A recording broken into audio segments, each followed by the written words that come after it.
Selamat datang kembali di episode lain Truth Matters, Kebenaran Penting. Saya Matthew Sanche, sekali lagi bersama saudara saya di dalam Kristus, Mackenzie Drebit.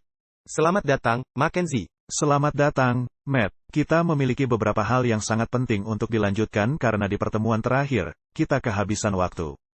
Kita mungkin akan kehabisan waktu juga kali ini. Jadi yang penting adalah kita sudah melewati ambang batas ini sekarang. Banyak hal yang kita bahas. Ketika Anda melihat di mana kita mulai, berbicara tentang perkumpulan rahasia, Forum Ekonomi Dunia. Beberapa pemain peran lain yang terjadi di dunia. Dan bahkan sampai ke kepausan. Kita sekarang, saya pikir, mungkin sampai pada titik di mana kami tidak akan disukai oleh semua orang karena apa yang kami katakan. Dan sama seperti Yeremia, tidak disukai pada waktu ketika dia memberitahukan Raja Babel akan datang. Dan bahwa semua nabi palsu pada waktu itu mengatakan hal-hal yang mulus saja. Nah, kita sudah mulai masuk ke wilayah ini, bukan berarti kami adalah nabi yang memiliki imajinasi. Tetapi dalam menyampaikan seluruh kebenaran dan ke arah mana kita. Saya akan menunjukkan hari ini dari Alkitab, apa yang akan terjadi, mengapa kita katakan Amerika sebagai nabi palsu. Dan apa yang akan dilakukan nabi palsu itu.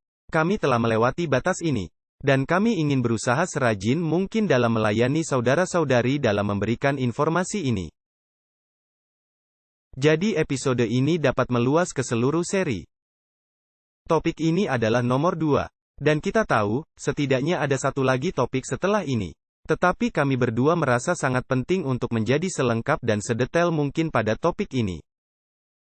Karena ada begitu banyak spekulasi di dunia Kristen dan dunia sekuler mengenai hal-hal seperti nabi palsu, patung binatang, tanda binatang. Semua hal ini punya ratusan jenis perspektif yang berbeda di luar sana, tergantung di mana Anda mendengarkan. Jadi kami ingin meluangkan waktu untuk menunjukkan mengapa kami merasa hal-hal ini adalah tokoh tertentu. Jadi kami akan membawa Anda melalui itu hari ini. Ya, kami ingin merincikannya karena mungkin saja itu tidak begitu jelas bagi semua orang. Mengapa kami sampai kepada poin-poin dan kesimpulan ini, simbol-simbol yang berarti hal-hal tertentu. Kami ingin membuatnya benar-benar jelas bahwa kami tidak melakukannya sembarangan atau mengarang saja. Tetapi sebenarnya berdasar secara alkitabiah dan bahwa itu juga selaras dengan sejarah. Dan hal lain yang ingin kami sampaikan kepada orang-orang bahwa kami adalah Advent hari ke-7. Jadi tidak ada yang menyembunyikan bahwa kami orang Advent. Dan kami mencoba memberi orang perspektif Advent. Dan apa yang kami yakini adalah kebenaran. Dan sebagai seorang yang bertobat, bahkan saya bukan Kristen sama sekali sebelumnya. Saya lebih mirip spiritualis zaman baru. Itu bisa jadi percakapan yang menarik untuk lain waktu. Tetapi saya masuk ke dalam ajaran Advent karena seperti saya katakan di episode terakhir, itu menunjukkan semua unsur dari apa yang dapat saya buktikan di dunia ini benar dan itu cocok dengan apa yang mereka katakan. Dan itu cocok dengan perspektif saya, dengan apa yang Alkitab katakan. Jadi ketika kami menguraikan ini, kami hanya berusaha memberikan orang kebenaran. Dan sebagai orang Advent, kami percaya informasi yang kami berikan kepada Anda. Bukan hanya apa yang akan datang, tetapi apa yang telah terbukti benar sepanjang sejarah. Ya, tepat sekali. Karena hal-hal yang kami coba bagikan, ini bukan hanya tradisi denominasi atau hanya teori atau gagasan. Ini adalah hal-hal yang kita lihat sejalan dengan apa yang sebenarnya terjadi dalam sejarah. Sebenarnya adalah apa yang kita yakini sebagai kebenaran menurut Alkitab dan menurut apa yang sebenarnya terjadi. Karena sangat penting bagi kita untuk mengetahui urutan peristiwa yang sebenarnya. Karena jika kita tidak memahami urutannya, maka seperti yang Yesus nyatakan. Itu akan mendatangi Anda seperti pencuri di malam hari. Tapi dia tidak ingin itu. Dia ingin kita tahu sebelumnya. Itulah sebabnya dia memberi kita semua hal ini dahulu di dalam firman-Nya sehingga kita dapat bersiap. Dan melihat, oh, nubuat sedang tergenapi. Hal-hal ini benar-benar akan terjadi. Dan kami berbagi secara terbuka, dengan begitu jika Anda tidak mempercayai hal-hal ini. Biarlah benih itu tertanam di pikiran, biarkanlah dunia melakukan apa yang akan dilakukannya, biarkan hal-hal ini berjalan. Tetapi hal nomor 1, inti dari semua yang kita lakukan di sini, adalah mengarahkan orang kembali kepada Yesus dan kembali ke Alkitab, membuka kitab suci bagi diri sendiri, untuk memiliki pengalaman pribadi dengan Yesus Kristus sebagai Tuhan dan Juru Selamat pribadi Anda. Dan untuk menerima darah pendamaiannya untuk kehidupan pribadi Anda. Jadi itu mungkin konsep baru bagi sebagian orang, itu mungkin konsep yang sangat dikenal sebagian orang.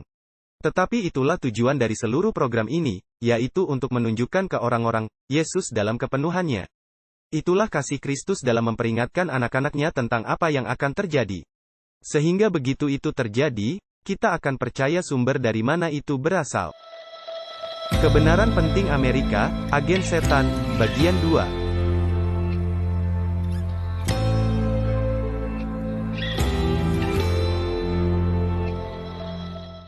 Jadi dalam bentuk itu, kita membicarakannya pada episode terakhir, Gereja dan Negara Bersatu di Amerika. Tetapi juga sejarah gereja dan negara, semacam dari mana asalnya itu, apa pokok persoalannya. Dan sekarang kita meneruskan dalam proses kemana kita akan pergi selanjutnya. Dan kita berbicara sedikit terakhir tentang nabi palsu. Kami telah mengidentifikasinya sebagai Amerika, tetapi kami agak mengambil jalur pendek untuk sampai ke sana. Kami sebut begitu saja, jadi hari ini, kita benar-benar ingin menyelami kitab suci secara mendalam. Untuk melihat naga, binatang, dan nabi palsu. Dan kita akan benar-benar melihat nabi palsu lebih detail. Melihat karakteristik identifikasi, untuk melihat kekuatan apa di dunia yang bisa kita identifikasikan dengan ini. Sebab kita tidak ingin hanya menerka sesuatu. Kita harus melihat karakteristiknya. Dan jika terlihat seperti bebek, berjalan seperti bebek, bersuara seperti bebek, kemungkinan besar itu bebek.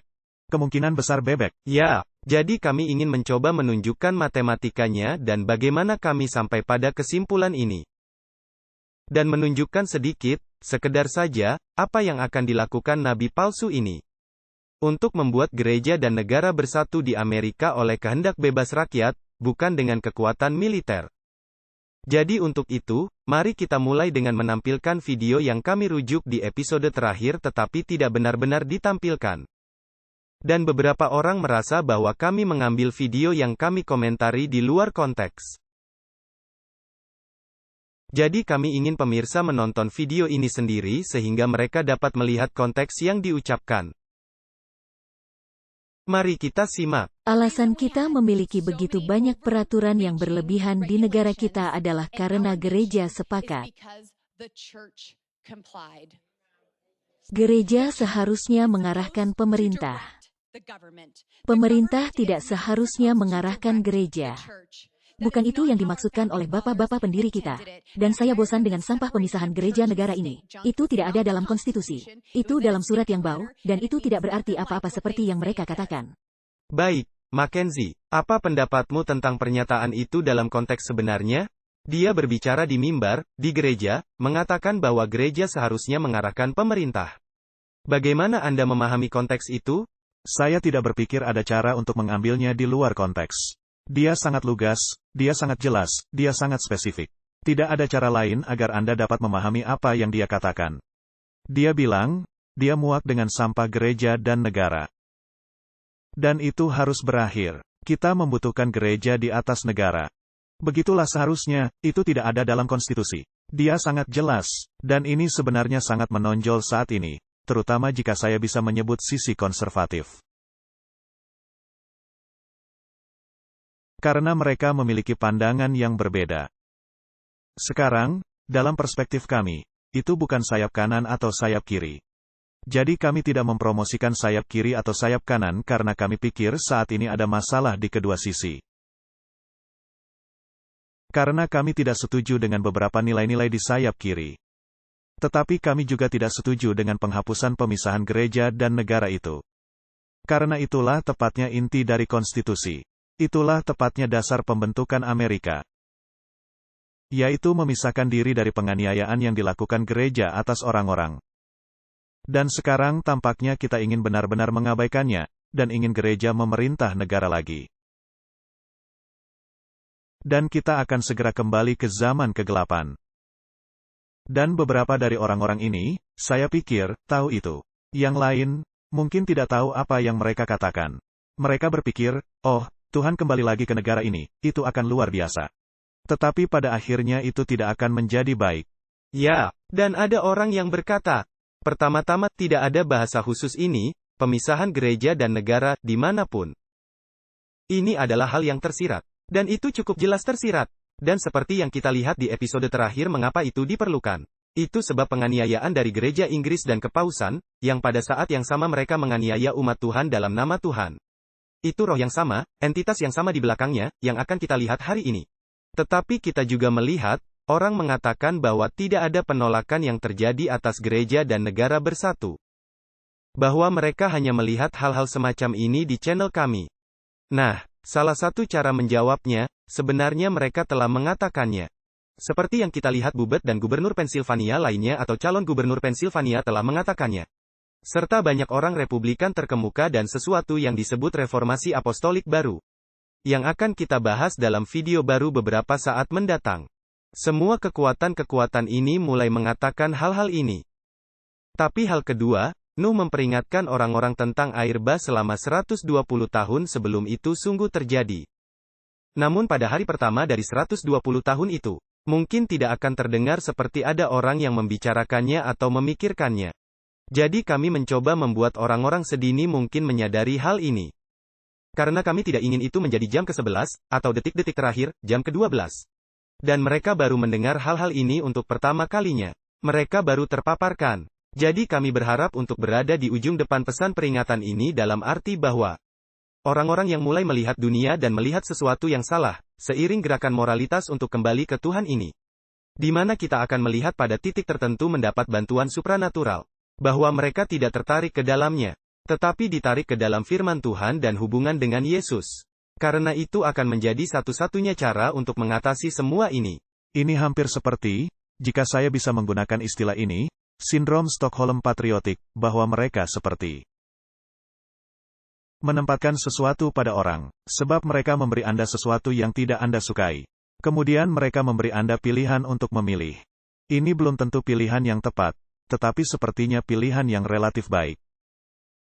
Tapi kemudian pilihan itu hanya akan mengarah ke jalan yang tidak ingin Anda ikuti. Ya, sistem dua partai. Kita berterima kasih kepada revolusi Prancis untuk hal itu. Dan iblis suka memainkan kedua sisi lorong. Jadi seperti yang Anda katakan, Mackenzie, kami tidak menganjurkan posisi politik apapun. Kami hanya ingin menunjuk pada kekuatan yang berada di belakang gerakan-gerakan tertentu. Karena kedua belah pihak, kiri dan kanan, bekerja bersama dengan rencana yang lebih besar yang iblis miliki. Nah, itu juga tidak berarti bahwa kami tidak menginginkan siapapun. Kami hanya ingin sekularis di pemerintahan. Kami tidak menganjurkan bahwa tak seorang pun dengan kompas moral religius terhadap Alkitab tidak berpartisipasi. Apa yang kami katakan adalah tidak boleh hati nurani didikte oleh pemerintah dengan gereja mengendalikannya. Itulah unsur utama dari apa yang kita hadapi. Pemaksaan prinsip, pemaksaan penyembahan, pemaksaan hati nurani. Dan itu pada akhirnya, adalah prinsip yang kita dapatkan. Jadi kami tidak mengatakan bahwa tidak boleh ada orang di kantor publik yang memiliki iman. Kami hanya mengatakan bahwa di masa lalu, sejarah telah menunjukkan bahwa ketika gereja mengarahkan negara dalam cara yang telah kita lihat di episode terakhir, semua itu mengarah hanya kepada penghancuran hak-hak individu, kemerdekaan, kebebasan.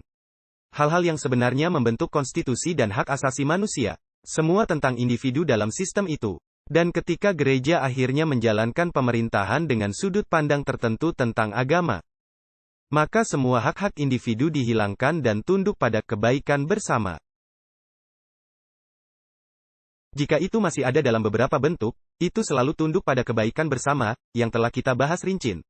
Dan begitu juga banyak orang lain melihat mendetail pada topik kebaikan bersama yang berkaitan dengan kepausan. Dan jargon yang digunakan di seluruh dunia ini selalu terkait dengan ajaran sosial Katolik dan ensiklik kepausan. Kita telah melihat semua itu. Sekarang, kita juga tahu, seperti yang kami katakan di episode terakhir, bahwa orang tidak akan mempercayai pesan ini. Dan saya ingin membaca kutipan itu lagi dari Great Controversy. Mereka yang menyampaikan pekabaran malaikat yang ketiga sering dianggap sekadar menakut-nakuti saja. Dan itulah yang kami tunjuk. Inilah pesan malaikat ketiga, yang kami singgung di episode terakhir. Ramalan mereka bahwa sikap intoleransi agama akan berkuasa di Amerika Serikat. Bahwa gereja dan negara akan bersatu untuk menganiaya mereka yang memelihara hukum-hukum Allah. Telah dinyatakan tidak beralasan dan tidak masuk akal. Telah dinyatakan dengan meyakinkan bahwa negara ini tidak akan pernah menjadi sesuatu yang lain selain daripada yang sudah-sudah pembela kebebasan beragama. Tetapi sementara masalah pemaksaan pemeliharaan hari Minggu, yang kita akan lihat lebih dalam sepanjang seri ini, menghangat secara luas. Peristiwa yang begitu lama diragukan dan tidak dipercayai tampaknya sedang mendekat. Dan pekabaran malaikat ketiga akan memberikan pengaruh yang tidak bisa terjadi sebelumnya. Jadi hal-hal yang kita bicarakan seiring kita terus membicarakannya. Tidak hanya mereka akan dikatakan tidak masuk akal pada awalnya, tetapi ketika itu mulai terjadi. Pekabarannya akan memiliki dampak yang mendalam dan jangkauan yang luas, lebih dari sekarang. Dan ketiga pekabaran malaikat yang dirujuk di sini, sehubungan dengan pemeliharaan hari Minggu. Dan sebenarnya menjadi persoalan agama. Bukan hanya minggu iklim, bukan hanya istirahat bumi, itu akan melampaui titik itu. Dan ketika kita melihat pekabaran tiga malaikat, itu ada dalam Wahyu 14. Dan kita melihat itu semua, pekabaran malaikat ketiga. Sebenarnya ketiganya tetapi khususnya yang ketiga, adalah tentang binatang yang telah kita lihat di pasal sebelumnya. Yaitu binatang pertama, merupakan binatang seperti macan tutul. Kemudian juga binatang yang keluar dari bumi. Dan kami telah menyebutkan ini.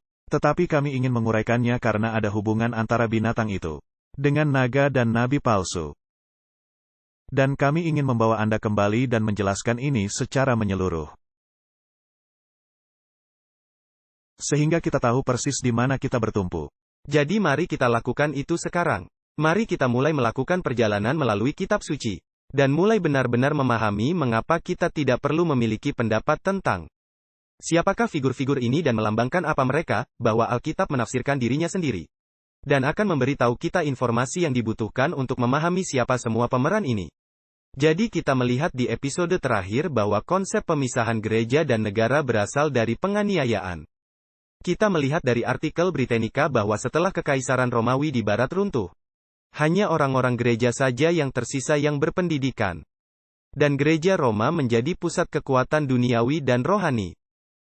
Dan itu menyebabkan perjuangan panjang berabad-abad antara raja, kaisar dan monarki dengan para paus.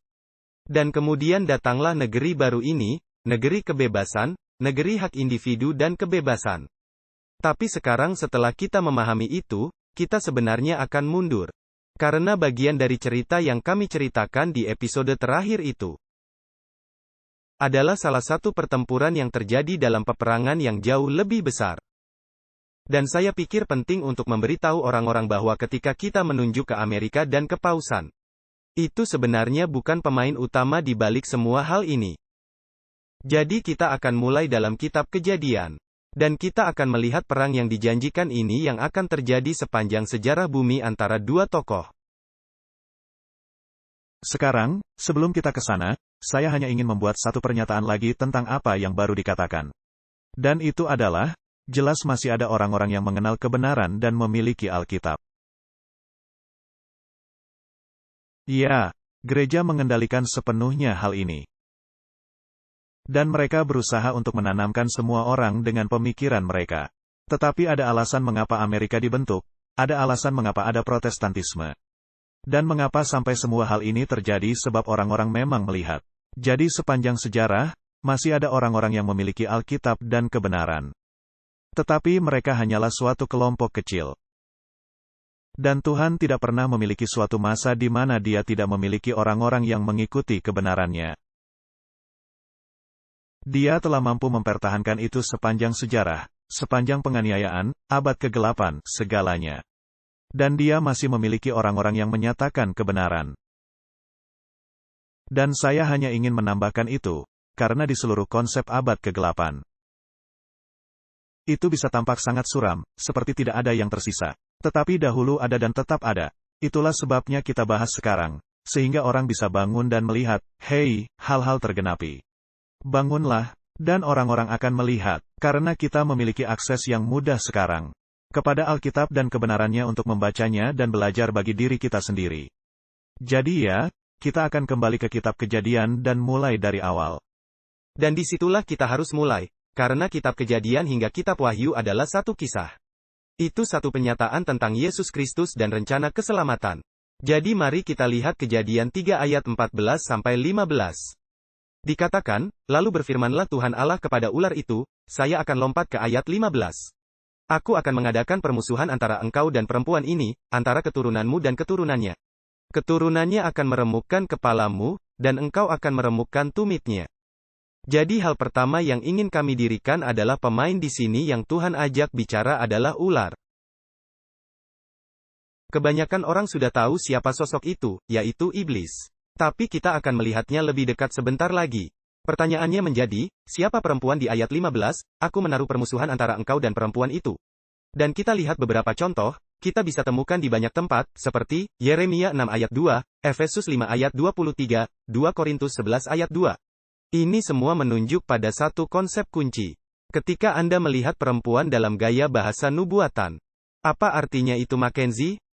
Itu melambangkan sebuah jemaat. Itu melambangkan suatu kelompok umat Tuhan yang tidak tercemar. Karena ada beberapa perempuan dalam Alkitab yang merupakan suatu simbol. Ada perempuan murni dan kemudian ada perempuan yang cemar, yang mewakili dua kelompok umat yang terpisah. Sekarang, saya ingin membacakan mungkin satu atau dua ayat yang Anda rujuk supaya orang dapat mendengarnya. Bahwa Putri Sion itu seperti perempuan yang ramah dan lemah lembut. Jadi dikatakan di sini bahwa aku menyamakan Sion itu seperti perempuan. Kemudian dikatakan di Efesus 5 ayat 23, karena suami adalah kepala istri sama seperti Kristus adalah kepala jemaat. Jadi kita melihat simbol-simbol ini digunakan di seluruh Alkitab, entah itu di Perjanjian Lama atau Perjanjian Baru. Dan itu membawa kita ke dalam Kitab Wahyu. Karena Kitab Wahyu, semua itu adalah penjelasan dan pengungkapan konsep-konsep lainnya di seluruh Alkitab. Jadi untuk memahami Kitab Wahyu, kita perlu memperoleh definisi kita dari seluruh Alkitab.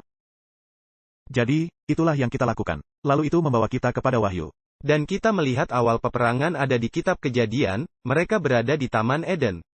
Tak satu pun dari keseluruhan cerita gila ini yang bahkan dimulai. Tetapi di sini, Tuhan telah berjanji bahwa ular dan perempuan itu akan mengalami konflik sepanjang zaman.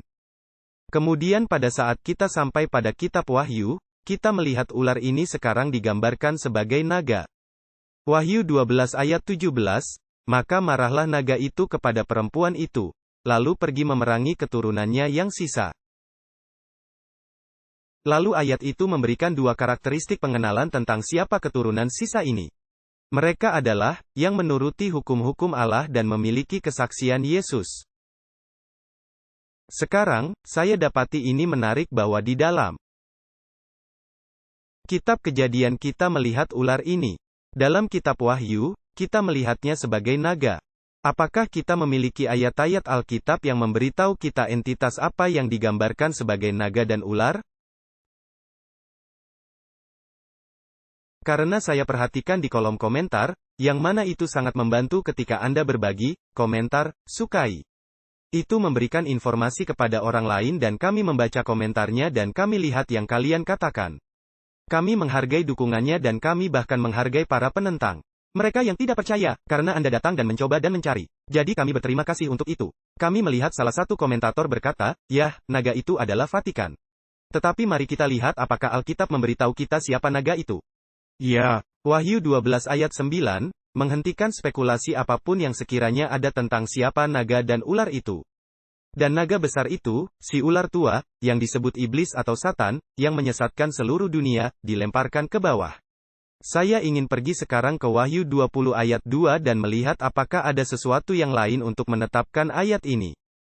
Dikatakan, ia menangkap naga, si ular tua itu, yaitu iblis dan Satan. Dan ia mengikatnya 1000 tahun lamanya. Jadi kita melihat dari mulut dua saksi di sini, kita tidak perlu berspekulasi siapa naga atau ular itu. Alkitab mengatakan dengan jelas bahwa itu adalah setan. Jadi, saya ingin membaca kembali dua ayat ini dalam Kejadian dan Wahyu. Dikatakan dalam Kejadian 3 ayat 14, saya akan mengubah katanya dengan sosok yang telah kita ketahui sekarang. Berfirmanlah Tuhan kepada setan, aku akan mengadakan permusuhan antara engkau dan jemaat. Antara keturunanmu, keturunan setan, dan keturunannya, keturunan jemaat. Jadi Tuhan mengatakan bukan hanya dua entitas itu yang terlibat, tetapi juga benih mereka, keturunan mereka. Jadi ini menyimpulkan bahwa ini akan berlangsung sepanjang waktu.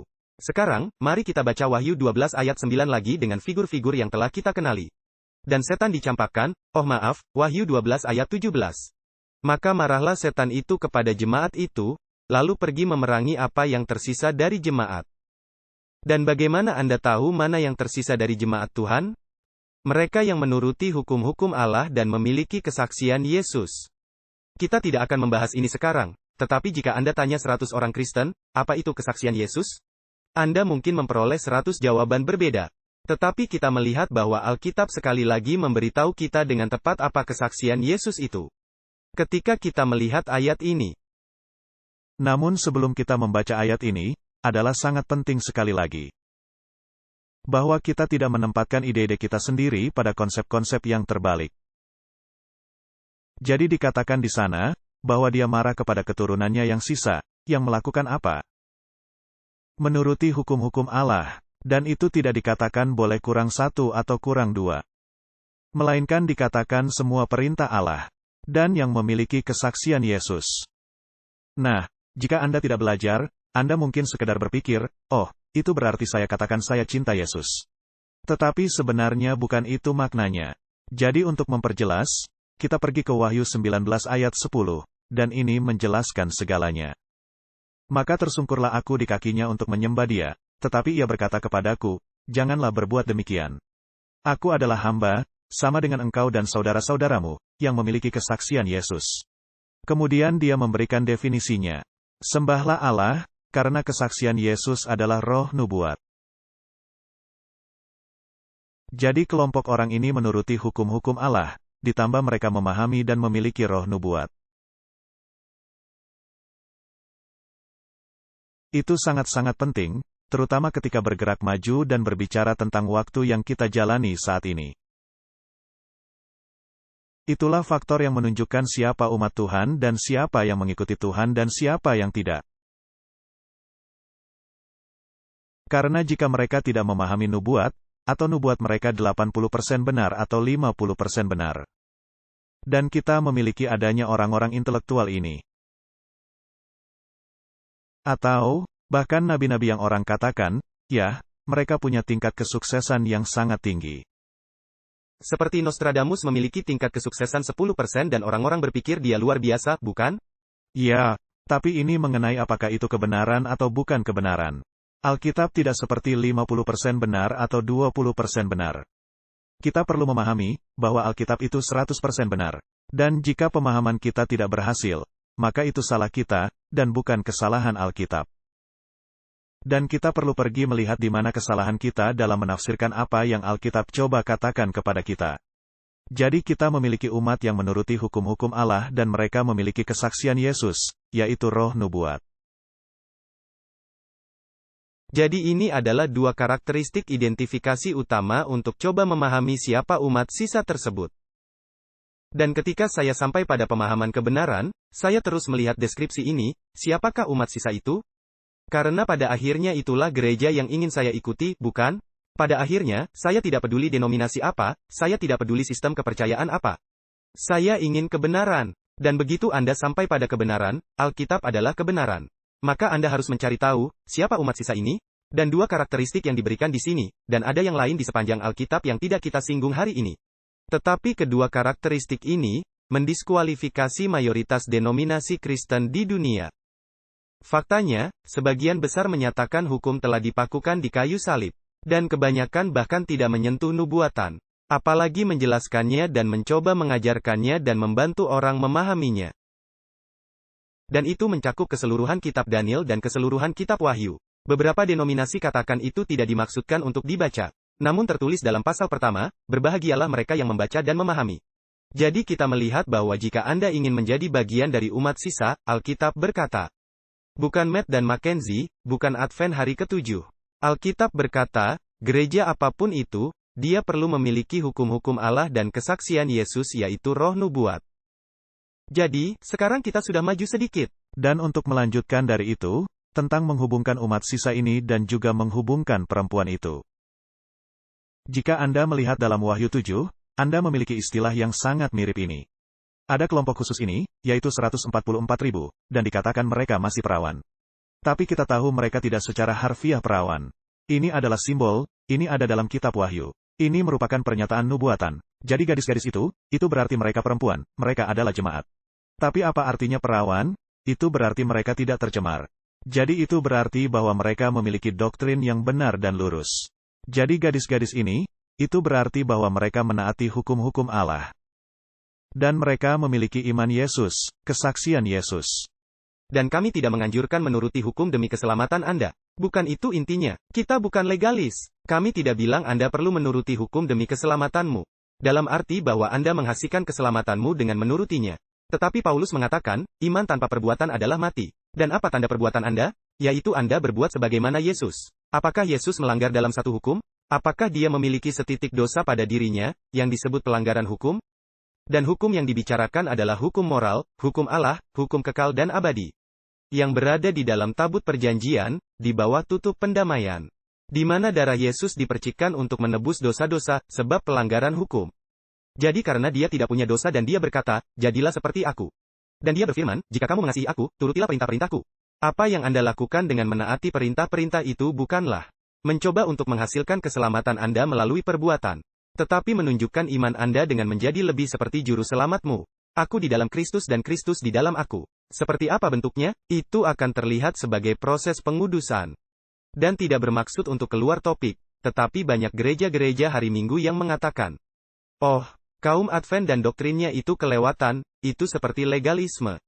Jangan pernah berbicara tentang pengudusan. Apa gunanya pengudusan jika tidak menjadi lebih dekat dengan Tuhan melalui penurutan hukum sucinya? Yang sebenarnya adalah deskripsi karakternya, bukan? Dan pada akhirnya, yang dia coba lakukan ialah membuat kita lebih sepertinya. Dan dia memberi kita daftar dasar, untuk membantu kita dalam pengudusan kita, membandingkan pikiran, tindakan kita. Dengan daftar ini dan berkata, oh, saya berdosa. Dan ketika kita berdosa, seperti yang Paulus katakan, kita memiliki pembela dalam Yesus Kristus. Jadi itu bukan izin gratis untuk berbuat dosa dan berbuat apapun yang Anda inginkan sepanjang waktu karena Kristus membayar dosa-dosa itu. Benar. Tetapi Yesus berkata, jika kamu mengasihi aku, turutilah perintah-perintahku. Jadi itu perkataannya yang sangat jelas. Kamu mengasihi aku, turutilah perintah-perintahku. Dan Anda tidak diselamatkan karena Anda melakukan suatu perbuatan. Tapi itu lebih merupakan barometer untuk menunjukkan di mana Anda berada. Karena jika Anda melanggar semua perintah, Anda tidak terhubung dengan Kristus. Sebab jika Anda memang terhubung dan Anda mengasihi Kristus, maka Anda tidak akan melakukan semua hal itu. Jadi bukan dengan melakukan perbuatan Anda mengubah keadaan Anda, itu karena keadaan Anda telah berubah. Dan fokus Anda telah berubah sehingga Anda mulai melakukan hal-hal yang benar. Jadi hal itu hampir lebih seperti contoh di mana Anda berada. Ketimbang sesuatu yang Anda lakukan untuk mendapatkan sesuatu yang lain. Benar, benar. Dan sekali lagi, kita tidak ingin melewati garis panjang itu, tetapi Alkitab memberitahu kita. Apa parameter dari umat sisa ini? Yesus menggunakan firman-Nya sendiri. Dan perintah-perintahnya, hukum Allah. Tampaknya menjadi bagian dari ini, apakah kita memilih untuk itu atau tidak? Inilah yang Alkitab katakan. Jadi kembali ke naga. Kita tahu perang itu, sekarang terjadi antara setan dan jemaat. Jadi semua yang kita bicarakan, lihatlah melalui lensa itu terlebih dahulu. Karena kepausan tidak terlalu penting. Amerika tidak terlalu penting. Naga, setan adalah sosok yang mengendalikan dari belakang. Jadi mari kita lihat siapa yang membantu naga mencapai tujuannya. Kita akan pergi sekarang ke Wahyu 16, ayat 13 dan 14. Dikatakan, dan aku melihat dari mulut naga dan dari mulut binatang dan dari mulut nabi palsu itu keluar 3 roh najis yang menyerupai katak. Dikatakan pada ayat 14, itulah roh-roh setan. Sekarang, saya tahu kita menyinggungnya terakhir kali. Jadi, kita sudah tahu siapa naga itu. Dan kita dapat melihat dengan pasti bahwa ketiganya adalah bagian dari rencana naga. Dan di mana kita melihatnya dalam Wahyu 16, kita berada sangat jauh dalam rencana ini. Ini berbicara tentang tahap terakhir sejarah bumi. Dan kita melihat ini adalah juga mitra duniawinya dalam kejahatan, naga, binatang dan nabi palsu. Jadi kami akan coba bahas ini dengan cepat karena kami tahu, banyak yang sudah tahu hal-hal ini. Jika saya bisa langsung masuk, jadi ada katak-katak ini. Dan sekali lagi, terkadang jika Anda terus membacanya, itu menjelaskan dirinya sendiri. Anda tidak perlu menebak. Jadi dikatakan katak-katak itu adalah roh-roh setan. Jadi sekarang kita tahu melambangkan apa itu. Lalu ada naga. Dan kemudian salah satu poin utama di sini yang akan kita fokuskan adalah binatang dan nabi palsu ini. Jadi melambangkan apakah binatang dalam Alkitab? Yah, kita tidak akan menebak. Kita tidak akan katakan, oh, Yah, binatang itu pasti ini karena kedengarannya bagus. Sesungguhnya kita akan pergi ke kitab Daniel, yang merupakan salah satu kitab nubuatan. Semua kitab dalam Alkitab bersifat nubuat dalam beberapa cara. Tetapi Daniel 7 ayat 17 akan memberi kita salah satu jawabannya. Binatang-binatang besar yang 4 ekor itu ialah 4 raja yang akan muncul dari dalam bumi. Jadi kita tidak perlu menebak lagi. Binatang ini melambangkan raja. Namun kita akan melanjutkan dan kita akan melompat ke ayat 23, Daniel 7 ayat 23.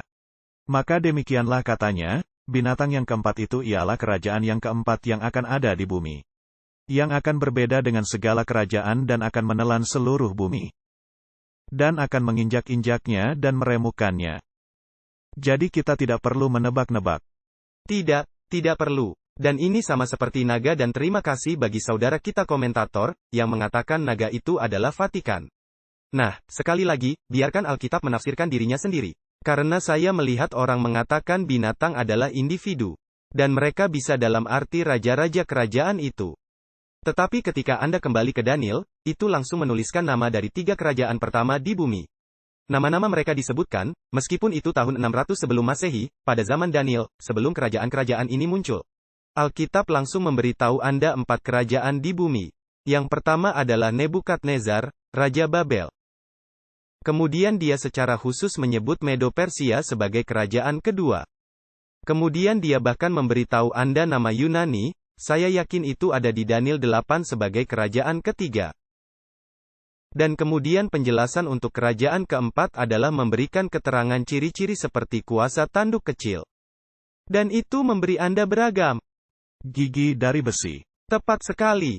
Dan itulah hal-hal yang Alkitab minta Anda mencari di halaman-halamannya dan membuktikannya melalui sejarah. Dan itu menjadi sangat jelas. Dan kita akan melihat beberapa kutipan di sini.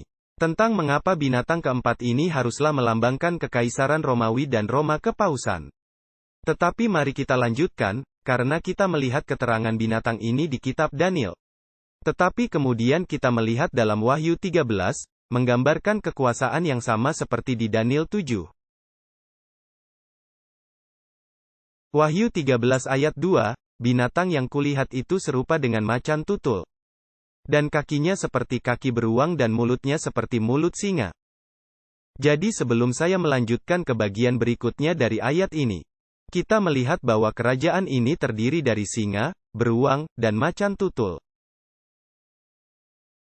Bahasa itu langsung terdengar kembali ke kitab Daniel.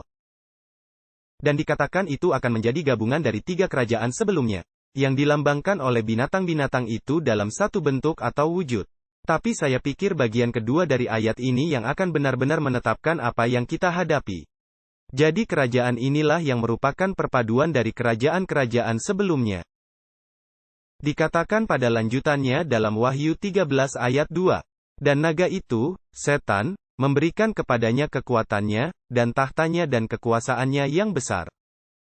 Jadi saat kita melihat siapa kerajaan ini, agen langsung dari siapakah itu? Itu adalah agen dari setan. Dan siapa yang memberi informasi itu? Apakah Matt dan Mackenzie memberikan informasi itu? Tidak, ini langsung dari Alkitab. Ini adalah sesuatu yang kami tidak tambahkan apapun, kami hanya membacanya. Wahyu 7 memberitahu kita bahwa binatang-binatang ini adalah kerajaan. Nah, kita tidak membaca semua Wahyu 7, tetapi dalam Wahyu 7, ada 4 binatang yang dibicarakan. Saya akan bahas singkat, yang pertama seperti singa, yang kedua seperti beruang, yang ketiga seperti macan tutul, lalu yang keempat adalah binatang yang mengerikan. Maksud Anda Daniel 7, kan? Oh ya, Daniel 7 maksud saya. Dan kemudian setelah kita meninggalkan Daniel 7 dan pergi ke Wahyu 13. Kita melihat komposisi yang sama dari makhluk-makhluk ini. Karena mereka itu ialah satu bangsa kafir, satu demi satu, dan hanya berpadu satu sama lain. Dan naga pada akhirnya adalah yang memberikan kekuatan kepada binatang terakhir ini, yang seperti gabungan ini. Dan yang sangat berbeda dari yang lain karena menggabungkan semua hal ini. Jadi sekarang jika kita pergi ke ayat 3, Kita melihat poin yang sangat penting yang akan dimainkan sepanjang sisa waktu ini. Dan saya akan melompat ke bagian kedua ayat 3. Seluruh dunia heran, lalu mengikut binatang itu. Jadi kita memiliki poin ini yang perlu kita ingat seiring kita memperhatikan hal ini. Tapi Matt memiliki beberapa kutipan. Dan ini bukan hanya kami yang mengatakannya. Ini adalah banyak orang sepanjang zaman yang mengerti siapakah binatang yang serupa macan tutul ini. Ya, jadi kita melihat kekuatan ini. Ini adalah kekuatan gabungan. Ini adalah kerajaan karena itu binatang. Kita tahu itu kerajaan. Kita tahu naga itu adalah setan. Kita melihat bahwa kerajaan ini akan kehilangan kekuatannya dengan menerima luka mematikan ini. Tapi akhirnya akan mendapat kekuatannya kembali. Dan bila itu terjadi, bila lukanya itu sembuh, bila ia mendapat kekuatannya kembali, segera dikatakan, seluruh dunia mengikut binatang itu. Jadi banyak orang akan berkata, apa yang kami katakan bahwa ini adalah kepausan ialah doktrin Advent. Tapi kami akan tunjukkan sekarang bahwa ini doktrin Protestan. Ini bukan doktrin Advent, ini doktrin Protestan. Jadi inilah satu komentar dari John Yale, seorang baptis dari tahun 1746. Jadi sebelum ada interpretasi modern yang kita miliki saat ini, di mana ia mengidentifikasi binatang ini sebagai monarki kepausan Romawi, kekaisaran Romawi. Dan dia bahkan mengatakan bahwa dalam 2 Tesalonika, bahwa kepausan, di mana kedatangan antikristus itu adalah pekerjaan iblis. Dan setanlah yang memberinya kelicikan dan siasatnya sebagai ular tua. Dan mengajarinya yaitu kepausan, seni dan triknya untuk menipu umat manusia. Dan memberinya kuasa untuk melakukan tanda-tanda dan mukjizat palsu. Dikatakan, tentang otoritas besar atas kekaisaran Romawi dan raja-raja dan kerajaan di dalamnya. Dia, setan, memberi kepausan otoritasnya sebagai Tuhan atas dunia ini.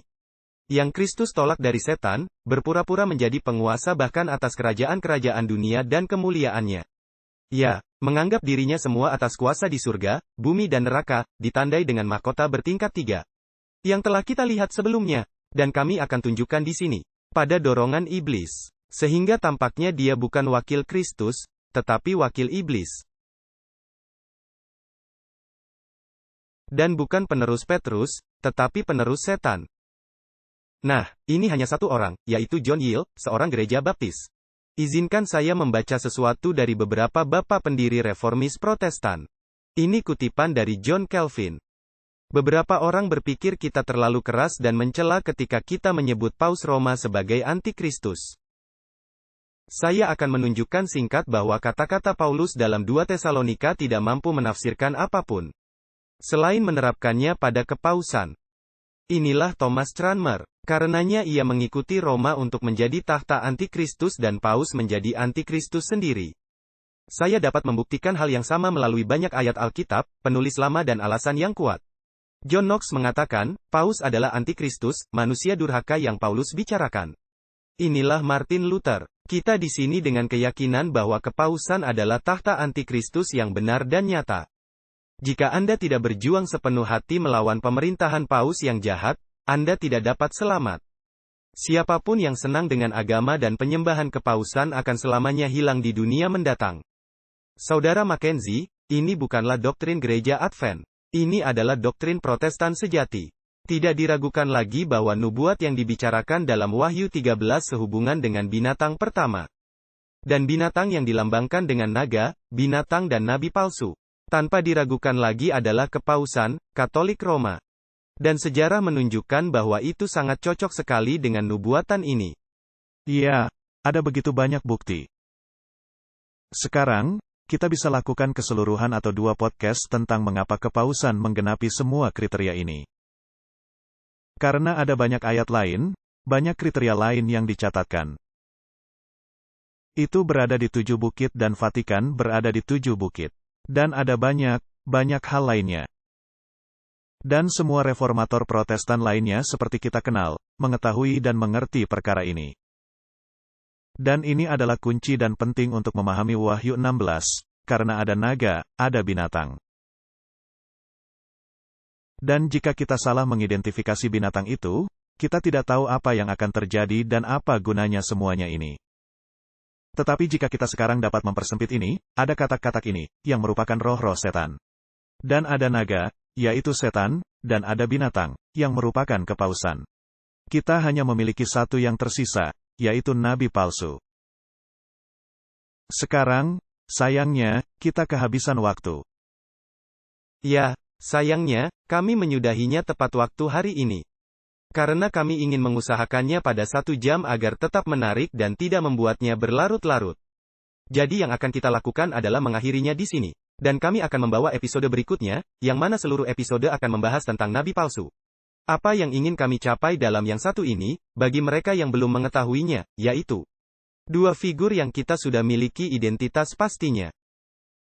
Naga dan binatang dari Wahyu 16 adalah setan dan kepausan. Jadi sekarang, kita telah memiliki pemahaman yang mengakar, landasannya. Sekarang kita dapat masuk ke dalam nabi palsu dan benar-benar memisahkan siapa sosok ini dalam sejarah. Dan apa yang akan dilakukannya di masa depan untuk membantu kita bersiap.